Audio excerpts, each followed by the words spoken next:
Chère fleuve méridienne, cher fleuve méridien, bonjour.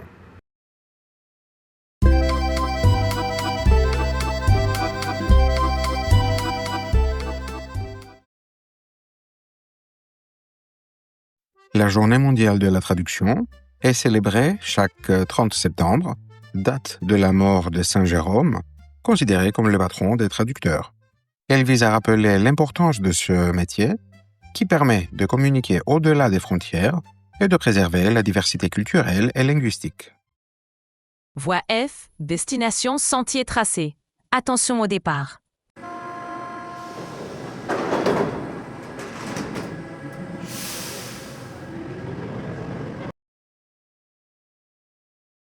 Première question.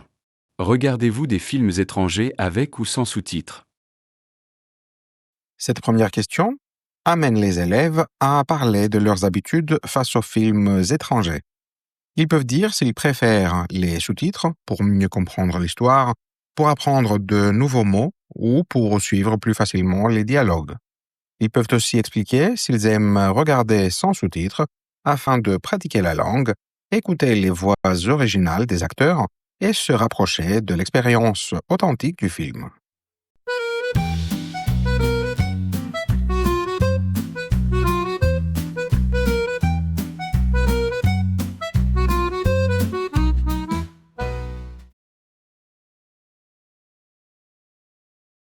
Deuxième question. Préférez-vous lire un livre dans votre langue ou en version originale?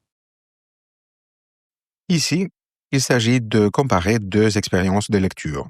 Les apprenants peuvent dire qu'ils préfèrent lire dans leur langue parce que c'est plus facile, plus rapide et qu'ils comprennent mieux l'histoire. D'autres peuvent expliquer qu'ils aiment la version originale pour découvrir la vraie voix de l'auteur, apprécier son style, apprendre du vocabulaire nouveau et progresser dans la langue.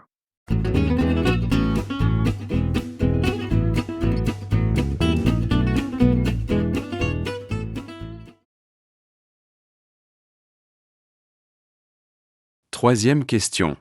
Pour traduire du français vers votre langue, utilisez-vous des dictionnaires, des applications ou Internet? Cette dernière question invite à parler des outils utilisés pour comprendre et traduire. Les élèves peuvent dire s'ils utilisent un dictionnaire papier, une application sur le téléphone ou un traducteur en ligne. Ils peuvent expliquer ce qu'ils trouvent pratique avec ces outils, par exemple la rapidité ou la facilité d'accès, mais aussi ce qui peut être difficile, comme les erreurs de traduction ou le fait de ne pas toujours trouver le bon mot.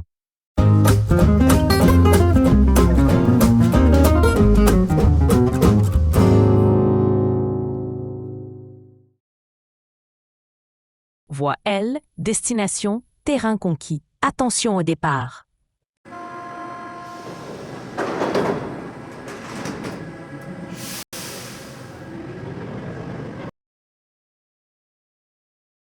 Première question. Avez-vous déjà traduit quelque chose pour quelqu'un? Était-ce facile? Cette question permet aux apprenants de raconter une expérience concrète. Traduire une phrase pour un ami, aider un touriste ou traduire un texte court pour un camarade ou un membre de la famille. Ils peuvent dire si c'était facile ou difficile, expliquer pourquoi, longueur du texte, vocabulaire inconnu, différence de sens entre les langues, et décrire leur ressenti, fierté, stress, hésitation.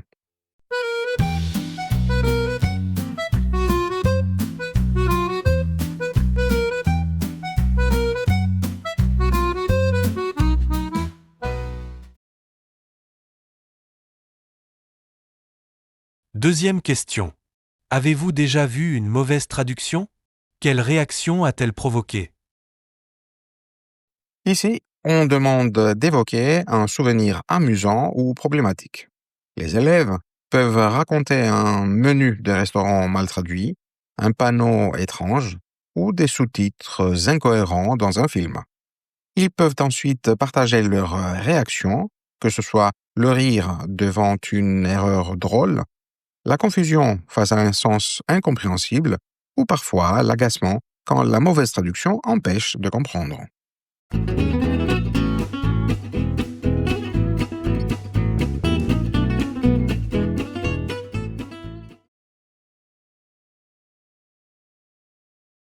Troisième question.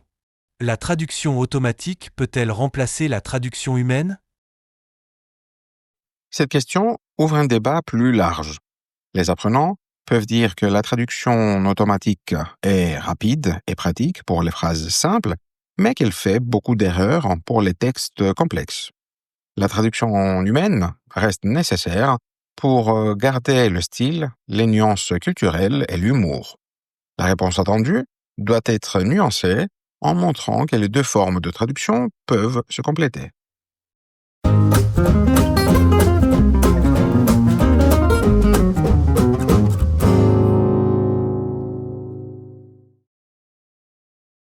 Voie E, destination, sommet atteint. Attention au départ.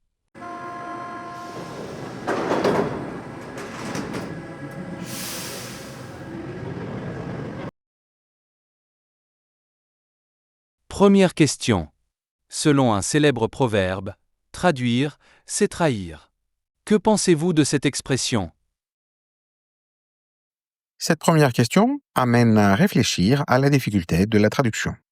On peut dire qu'il est impossible de rendre exactement toutes les nuances d'un texte, car chaque langue a ses propres expressions, références culturelles et rythmes.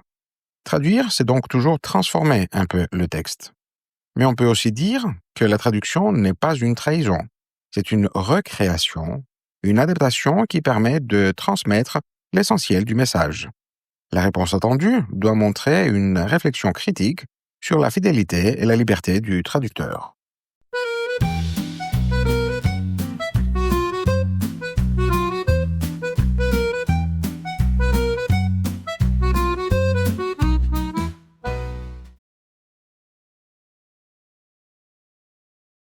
Deuxième question. Peut-on vraiment traduire la poésie ou l'humour d'une langue à une autre? Cette question invite à réfléchir sur les limites de la traduction. La poésie joue souvent sur le rythme, les sonorités et les images culturelles, difficiles à rendre dans une autre langue.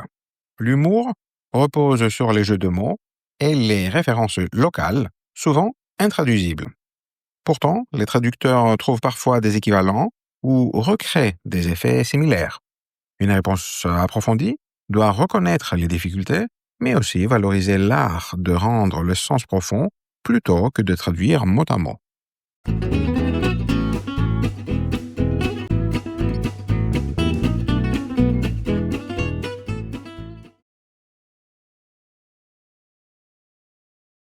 Troisième question.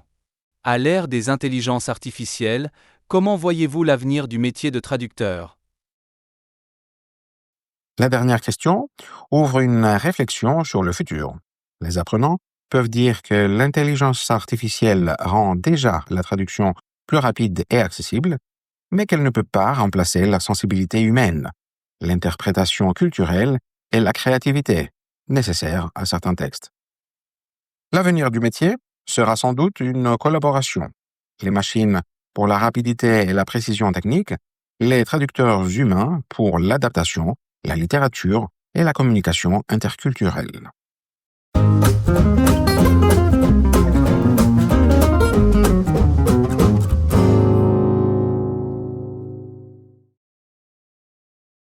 Prochain arrêt. Tu me trouves jolie, même si je suis faite de bois. Je me libérerais de mon marionnettiste si je le pouvais, pour sauter de cette scène et enfin déployer mes ailes. Mais est-ce que je découvrirais que les gens là-bas ont des ficelles invisibles? Chaque matin, ils créent des rêves à croquer. Pain au chocolat danse sur son comptoir. Les brioches chantent l'histoire de son savoir. Merci d'avoir regardé cette vidéo. Si elle vous a plu, mettez un pouce bleu et abonnez-vous pour ne rien manquer. N'hésitez pas à la partager si vous la trouvez utile et à laisser un commentaire pour donner votre avis.